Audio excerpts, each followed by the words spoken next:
Good morning. It's time to get in touch. Brought to you by Geisinger Muncie and Jersey Shore. State-of-the-art healthcare close to home. Every week, this public affairs show shines a spotlight on people and programs in our communities that improve the quality of life in Lycoming County and beyond. I'm Freddi Hammer, host of In Touch and news director at Backyard Broadcasting. Welcome to In Touch. Today, we're spotlighting STOA, a new musical journey, which is a family-friendly original musical about love, nature, connection. It's all premiering in January at Lycoming College, and we're going to talk today with Jared Whitford about bringing the story to life. And later in the program, we'll also be joined by creator and composer Alivia Tagliaferri as excitement continues to build around this new production.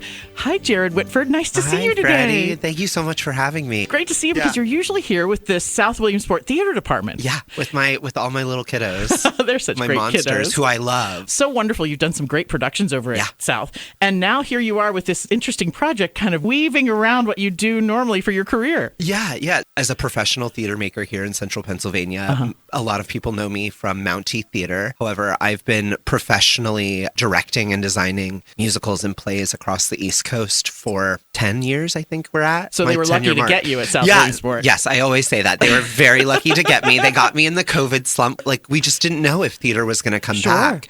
I was so excited, and I wasn't sure if I was going to like it at South. And actually, South and STOA are on parallel trains because they kind of happened at the same time for me. So it's like, it's my 5th year at South, and now STOA is premiering. And it's just really wonderful that this is happening at the same time. Tell me a little bit about the journey of STOA, who is a mother bear. Yeah.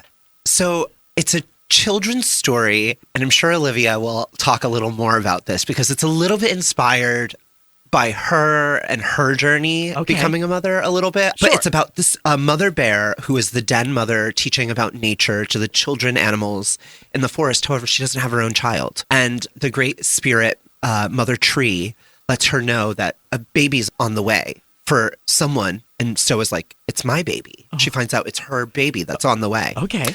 And it's something she's longed for because she's just been such a great mother to all the children that aren't hers in the forest. And so she has her baby, John Bear. John Bear. I love it. They get to have their first journey really out of their first hibernation. And Stoa gets tragically trapped by a evil villain, Zelby, the mountain zoo owner. Okay. And when he traps Stoa, he wants her for a rug. But Stoa sings this really beautiful song for John. Oh. And Zelby overhears it and is like, bingo, she's going to make me lots of money. Oh. So here's this beautiful singing bear, Stoa. While she's trapped in his zoo, John Bear meets some friends through nature to go find his mom. This is like a hero's journey right there. It is. What's so great is both of them have parallel journeys that are happening at the same time. Stoa's trying to figure out to sing to survive while her son is out there looking for her. Also, Stoa doesn't want her son to see her in captivity. Aww. So there's this beautiful moment when they meet towards the end of the show where Stoa is wrestling with, I don't want him to see me in captivity. Oh, okay. Because nature's so important. I won't give away too much, but then it all comes together at the end, and they both learn a lot through the journey. So you, as the producer of this show, have you been able to do a lot of the visuals? Is that what you're part of? I'm the co-producer with Alivia. Okay. And then I'm the production director and designer. So the journey started in April of 2019. Alivia Facebook messaged me. I barely knew her. At that point, I was running my own theater company here in Williamsport, Studio 570, and we had a bunch of mutual friends. And so we knew we were in each other's orbit, but we didn't know each other well. And she was like, can I please take you to dinner, to coffee? My 2019 season was busy for me. I was like, I can fit you in for an hour of coffee. Let's figure this out. She shared to me a couple of the songs, and they were just song memos she sang into her phone. And she shared with me the story. And I was like, there's something here. We set up quickly a reading with friends, her friends. And at that reading, there were 32 songs in the show. Amazing. And the script was a running time around 2 hours. Okay. I've been show doctoring this for the past 6 years. And now it's down to 15, 16 songs in the show. Okay. And it's a 45-minute show for children. So there was so much material that is on the editing floor with this show, which is how we kind of got to the story that we're going to be telling. And it's really exciting how this show is coming together. But yeah, I'm the director and designer, so I'm really excited. Is it nice to work at Lycoming College with the space that you're using there? So we're using Clark Chapel, which has its unique qualities. Okay. It will have its challenges, but it's also such a beautiful historical building. Martin Luther King Jr. talked there. That's so amazing. It's got some like historical I hope gravity. they have a plaque. Yes, they do. Okay, out good. in the lobby. It's going to be really interesting. But the team at Lycoming have been so supportive.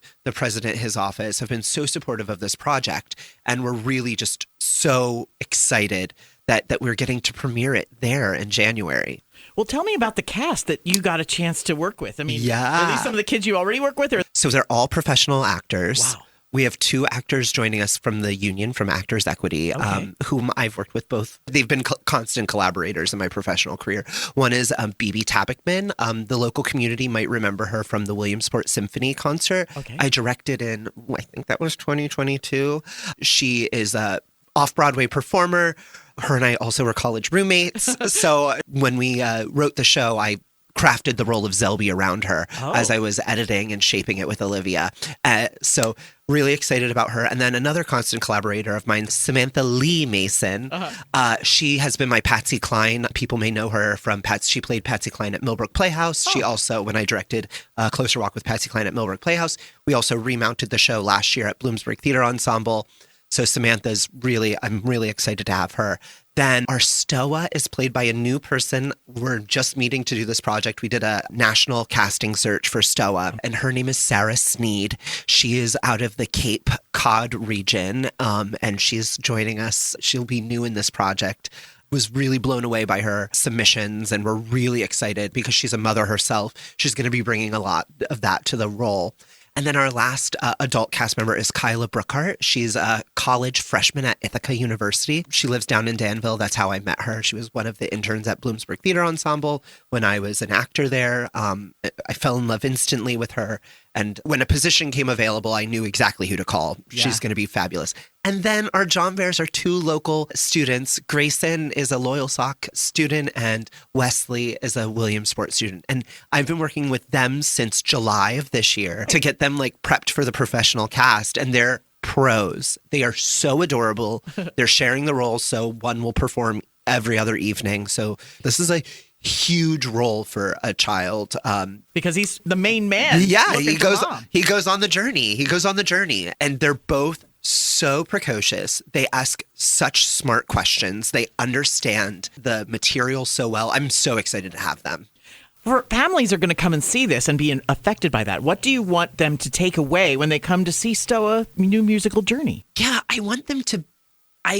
My big thing, I think, is that in nature, all things are possible. That's one of the taglines of the show.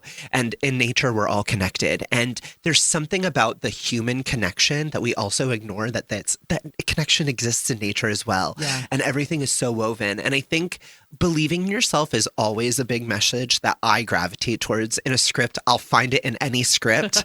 And I think in this script, it's very purposely there. And I'm so excited that you have the power in yourself to do what you want to do. I also think it's just really fun. One of the songs is "Every day is a new day for a new day every day."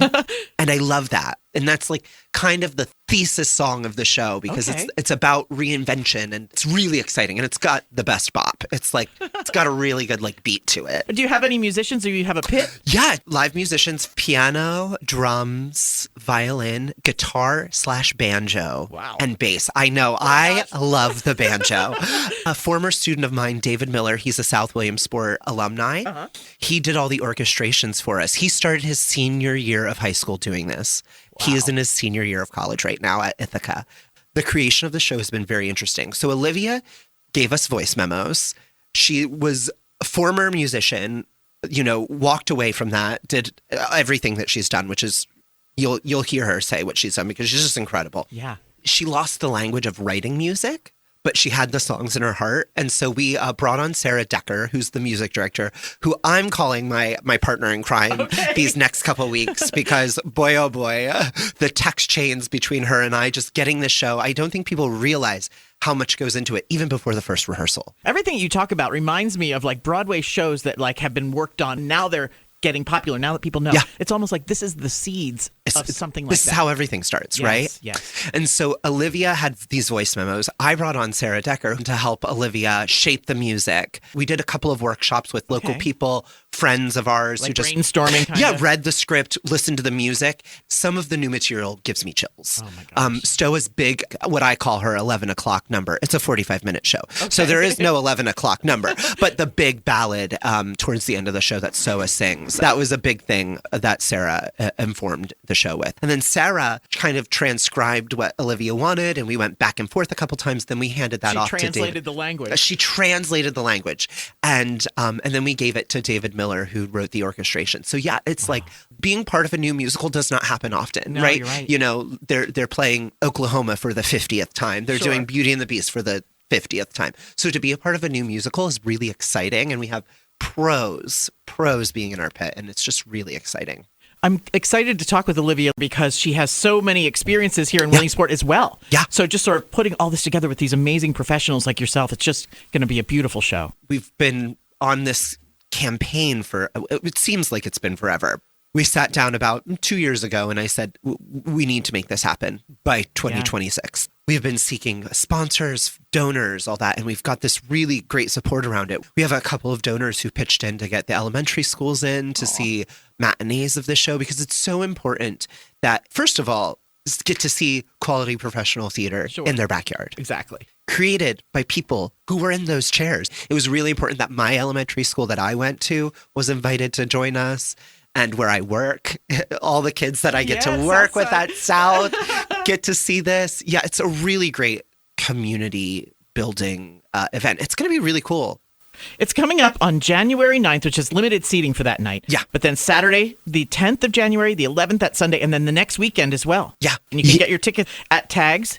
At Tags. You can get them right at Tags. Or at stoabear.com. Correct. That's correct. So cool. And another exciting thing we're doing is the second Saturday, the 17th, we are doing at 2 p.m. We're doing a sensory-friendly matinee. Oh, that's lovely. All people should be able to experience the show. It's so universal. Sarah is getting her master's in music therapy right now. So this is part of her, her bread and butter right now is doing sensory-friendly stuff. So I'm really excited that we're going to be able to provide that for the community. Well, I am thrilled to come see it. STOA, a new musical journey, which is coming up at Lycoming College. It's going to be at Clark's Chapel coming up January 9th through the 18th. And I'm looking forward to hearing more about it from Alivia, who can come at this from sort of the creator standpoint. You've given us so many great nuts and bolts. It's going to be really exciting. I just can't wait to see the Williamsport and Lycoming County community at all the shows. I'll be there at as many as I humanly can. I know my crew at South are going to be holding down the fort while I'm in STOA land. So I'm sure after opening, they're going to be like, Jared, but I'm going to try to be there. I want to see the community so much come out for this show. We just want to thank you for coming on In Touch today to talk about your great project. Oh my gosh, thank you for having me, Freddi. This has been wonderful. Thank you, Jared. I'm so glad that you could be here today. But we're also lucky to have with us the creator of STOA, a new musical journey, Alivia Tagliaferri, in the studio. Good morning to you. Good morning, Freddi. Thank you for having me on your show. It's like a famous person in the studio. No. You've been doing wonderful things in the Williamsport, Lycoming County area for a long time, and I'm understanding a little further out as well. Thank you. Yes. Well, I lived in D.C. for 15 years, but I came back home over a decade ago, and I'm absolutely just thrilled to be here producing, composing, and writing community-based projects like STOA and sharing it with this community, my hometown. I want to step back to before the time when you were singing songs into your phone. Mm-hmm. What was your motivation with STOA? I had to be honest with you, there was no motivation. It happened organically. The night I found out I was pregnant with my son, I heard a song. I felt a song. It just came into my mind. And I remember that night tapping it out, because it had this really cute little beat to it. And I went, come on, little John, let's go. Hop on my back, it's time to see this show. Which was ironic because I knew that night that I was not only pregnant, but I was pregnant with a boy and I was going to name him John. Now, mind miraculous. You, I had no idea this was going to be a musical. I thought it was just a cute little ditty I was going to sing to my son. Right. And my mom thought I was nuts for thinking that she's like, you're going to have a girl. She's like, you're not, how do you know it's a boy? You already have his name picked out. You already have these songs. How do you know that? I was like, Mom, I just know. Yes. It's a mother's thing. It was. So anyways, throughout my pregnancy, these songs kept coming to me. And yes, I was recording them into my phone so that I had them. I would remember them. But I was also singing to him, in utero. And, but still, Freddi, I had no idea this was a musical until after he was born. And then there was a night, he had been home for about a week. We weren't sleeping very well, of course, that whole scene. Yes.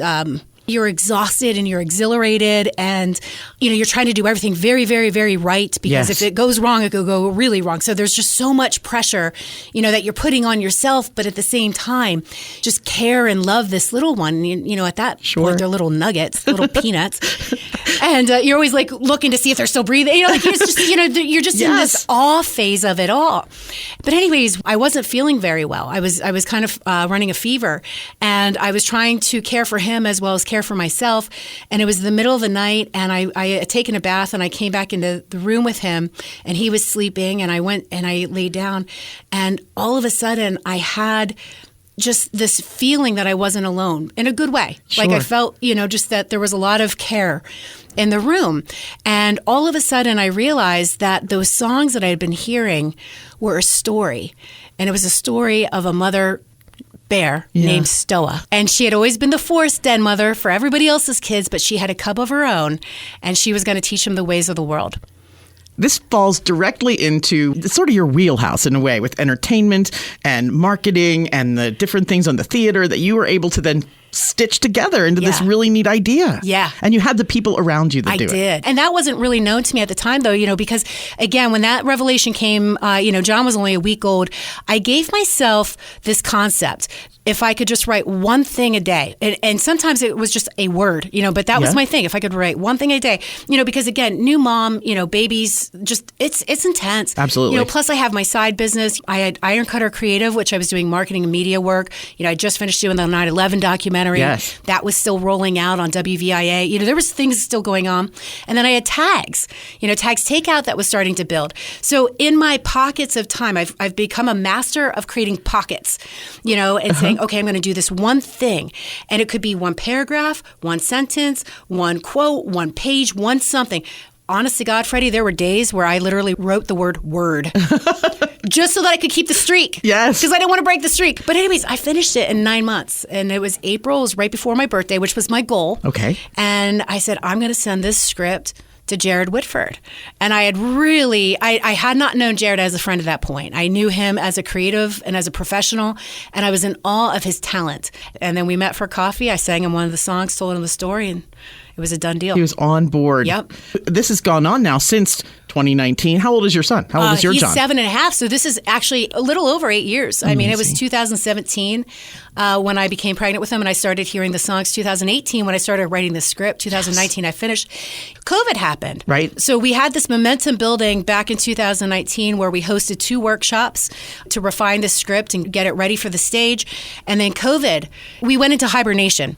We look back on it and we call it, STOA's hibernation, but it was really the world was hibernating too. That's an amazing metaphor for the show itself. Yeah. I just love this. I think sort of like Lin-Manuel Miranda starting with the Hamilton mixtape. Oh. And so he had 40 things that he put on this tape. And you guys have also edited down the show to refined. Can it go forward from here? Can it be this kind of production and then something else? Absolutely. Absolutely. I'm already working on a book form of the story. But in terms of, where this could go on the stage, I think it has legs. Yes. I'm a little biased, I admit, but I saw one of the rehearsals this past Tuesday and I was in awe. And it's your stuff on the stage. That was surreal. Yeah. And also because I came in and some of the actresses I had not met yet, they hadn't met me, so they were rehearsing, they were practicing their little scenes. I was like, I wrote that. Those are my words. Oh my God. Like, it was just like this surreal moment where you're hearing them practicing these little melodies. I'm like, oh my God, I wrote that, Yes. And some of the songs, I still cry. So there's one song that I co-wrote with Sarah Keeley Decker, who's an amazingly talented singer, educator, and she's also now a music therapist. And there's this one song, it is the mother's melody, so to speak. I don't want to tell you too much about it, but it comes at a critical moment where STOA really has to find her courage again. Life kind of has her down, and she's not in a good place, and she has to get herself back into a place where she's ready to be in the world again. Okay. And and reconnect with her son. And she sings this song. It's called Tree Talk. I will never forget working with Sarah, in her front room, and she has this beautiful piano. She has this beautiful home. And she said, I feel like it wants to go this way. And it was slightly different from what I had originally written. And it was interesting because being a creative professional and doing documentary film work for, 20 years now, and I love working with other professionals. Sure. Some people don't. Some people are like, nope, that's not how it goes. You know what I mean? But for me, I was like, well, what do you hear? What are you feeling on this? Like you're amazed by their gifts. Yeah. I'm like, let's hear it. And I had to sit with it because it was so different that I had to almost separate myself from hearing what I was normally used to hearing so that I could hear it with almost virgin ears to see how it landed. And I'm like, that's beautiful. Yes. That's beautiful. And she's like, where do we go from here to there? And then all of a sudden, it was a surge where all of a sudden my melody came in from pieces that I had from another place, like another song. So again, it was like I had no idea that these melodies that had been coming in for years at that point were going to be quilted together and find their way into a home. Yes. Of these songs. And it was just magical the way that they were just coming in like Tetris pieces. I can't wait to see this show. It's coming up on January 9th, and that's the limited seating evening. That's the limited seating evening because we have a lot of the sponsors coming to the show that evening. But we still do have seating available for the public on January 9th. That's going to be the premiere. Awesome. Is there going to be any kind of celebration that's going on with the premiere that night? Oh, yeah. Okay, I can't wait to see that. Yeah. That's 2 weekends, of course. Then Saturday, 7 p.m., Sunday at 2 p.m., and then the next weekend, January 16th at 7, Saturday the 17th at 7, and Sunday the 18th at 2 p.m. What's it like working with Jared and Sarah and the people, and what has it done for you as a professional? It's a melody. It's a melting pot. It's beautiful. I can't explain it. And this show was not easy to stage, to be honest with you. There's a lot of... In the chapel. Just everything. Sure. You know what I mean? Finding the right location, getting the time to work, the schedules, for everybody, because Jared and Sarah and I, we all have other things going on as well as with the cast. Yes. So we kept coming up against challenge after challenge after challenge. But I was talking with Jared last night. I said, but Jared, that's the story. STOA and her cub are faced with challenges that they have to overcome, and how do you do it? It's with your support of your friends, the love and courage, and finding your resilience and adapting, working around situations. And sometimes you have to say, let's not even look at that because it's just not going. But there's other times where it's like, okay, well, it's a little hard there. How do we make it work? And then all of a sudden it starts working. It's almost like it writes itself in a way. It does. It does. I think when there's a project and a story that wants to be written, it finds a way. It comes through the cracks. Yeah. Did you ever read that book Elizabeth Gilbert wrote, Big Magic? No. She talks about that. Okay. It's a good book. A story will find its path and its person. And as that person doesn't create the path for the story to come through, her belief is that it will find another. Because that story is almost its entity of itself. It's almost like a spiritual journey of a story to say, I want to find a home on earth. Like, I want to find a home to expression. And so if you, the creator, are not in the position to bring it forth, the story will find another way. Alivia Tagliaferri, you are the creator and co-producer of STOA, A New Musical Journey. Yes. I feel honored to be here with you today because here we are at this ground level of this amazing show that sounds like it's rooted in so many wonderful things that people are going to love. They are. And it's going to be amazing, starting up here on January 9th and then the next weekend as well. Like Coming College. Like Coming College. They have been a wonderful partner. It's great to work with the new president, Chip Edmonds, longtime friend, and he's just a great supporter of this community. His executive assistant, Gwen Kinley, she's been amazing to work with too. And they worked really hard to help us find a home at Lake Coming. We were first trying to go and stage it at Mary Welch Theater, but it's undergoing construction. Okay. So it was like, okay, how can we do this in the time that we have it? Because again, this is when the schedule is lining up, not only for the creative team, but for the cast that we wanted. So they made it work, and they've been wonderful to work with. I've enjoyed your media that's come out on social media, Facebook. You can follow along, STOA. Yeah. STOA. STOA. And there's also a website. STOAbear.com. Nice.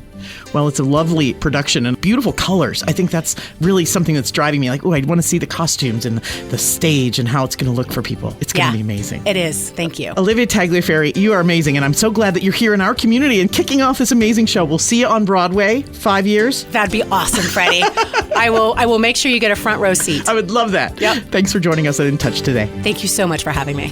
In Touch is locally produced in our studios at 1685 4 Mile Drive in Williamsport. To get in touch with us for questions, comments, or topic ideas, call weekdays 570-323-8200 or email me at fhammer@backyardbroadcasting.com. For archived files of our In Touch shows, find our Backyard Podcasting link on any Backyard Broadcasting website or subscribe to our YouTube channel, Backyard Broadcasting. The programming discussed here on In Touch does not necessarily reflect the feelings or opinions of the management or staff. Thanks for listening to In Touch. Brought to you by Geisinger, Muncie, and Jersey Shore. State-of-the-art healthcare close to home.